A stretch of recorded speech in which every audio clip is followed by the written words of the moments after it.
Saat meninjau lokasi bencana di Agam, Sumatera Barat, Presiden Prabowo Subianto menyempatkan berbincang dengan para pengungsi. Bukan hanya mendengarkan keluh kesah, tapi juga memberi semangat dan harapan bagi warga terdampak bencana.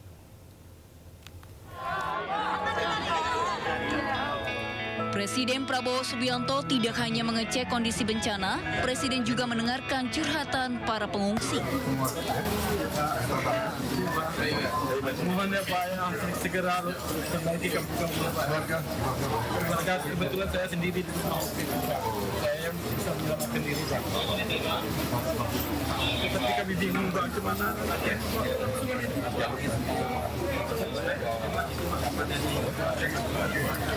Benar Pak ya. Presiden Prabowo pun berbincang dan memberikan semangat kepada warga. Bahkan Prabowo sempat menghibur warga di sana. Kamu masih sekolah? Masih Pak. Kelas berapa? Kelas 2 Kelas 2 SMA? Wah, pintar juga kau ya? Kau kenal nama semua pejabat ini? Oh, menjadi tentara. Keatasan hafal nama Menteri Pertahanan. Kau minta petunjuk sama beliau. Kau ngerti kan kasih petunjuk? Di depan pengungsi, Presiden Prabowo pastikan akan terus ada untuk masyarakat.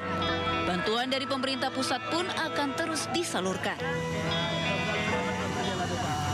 Masa buruh dan pengemudi ojek online saling lempar batu dan helm.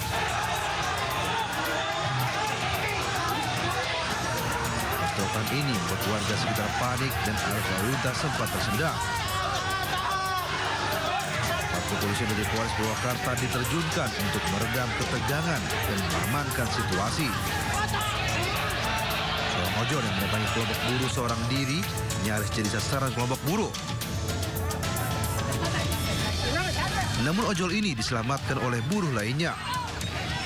Bentrokan ini dipicu seorang pengemudi ojek online yang diduga menjadi korban pengeroyokan saat sedang mengantarkan pesanan. Ratusan pengemudi ojek online kemudian mendatangi lokasi aksi buruh yang berujung bentrokan. Namun kini antara pihak buruh dan ojol sudah dilakukan mediasi. Polisi mengimbau masyarakat Purwakarta untuk menjaga kondusivitas. Dari Purwakarta, Jawa Barat, Irwan melaporkan.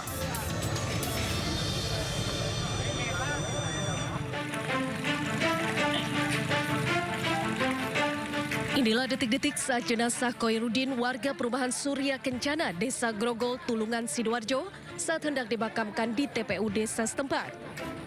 Rombongan pembawa jenazah dihadang warga desa setempat yang menolak jenazah warga perumahan dimakamkan di TPU tersebut. Mengetahui hal tersebut, petugas kepolisian dan aparat TNI berupaya melakukan mediasi, namun tidak membuahkan hasil dan warga bersikukuh melarang jenazah untuk dimakamkan di wilayahnya. Pihak keluarga akhirnya mengalah meski jenazah yang sudah berada di depan pemakaman akhirnya dibawa kembali ke rumah duka.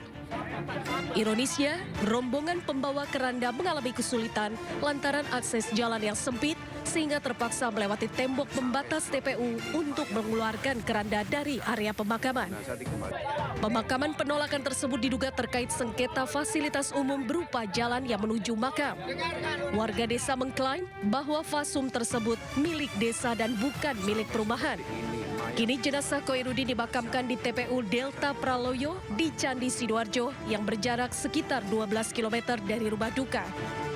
Dari Sidoarjo, Jawa Timur, Pramono Putra, iNews melaporkan. Ya, pemirsa, selalu periksa kelaikan jalan pada kendaraan Anda, terutama pada kendaraan besar.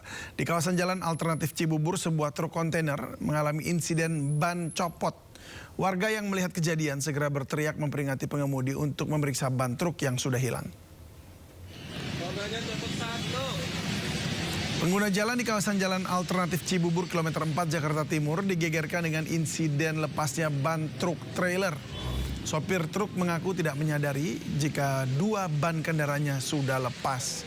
Warga yang melihat kejadian segera mengingatkan sopir untuk memeriksa ban kendaraannya yang sudah hilang. Hasilnya satu ban bisa ditemukan sementara satu ban lainnya hilang. Akibat kejadian ini truk yang tengah membawa kontainer terpaksa berhenti untuk melakukan pemasangan ban. dan pemeriksaan baut-baut agar kejadian serupa juga tidak terulang. Sementara arus lalu lintas sempat tersendat akibat sebagian jalan terhalang badan kendaraan yang besar.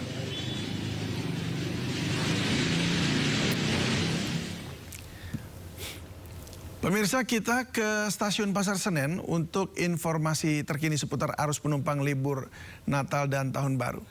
Sudah ada Wenda Nura di sana. Wenda, bagaimana kepadatan penumpang di Stasiun Senen saat ini?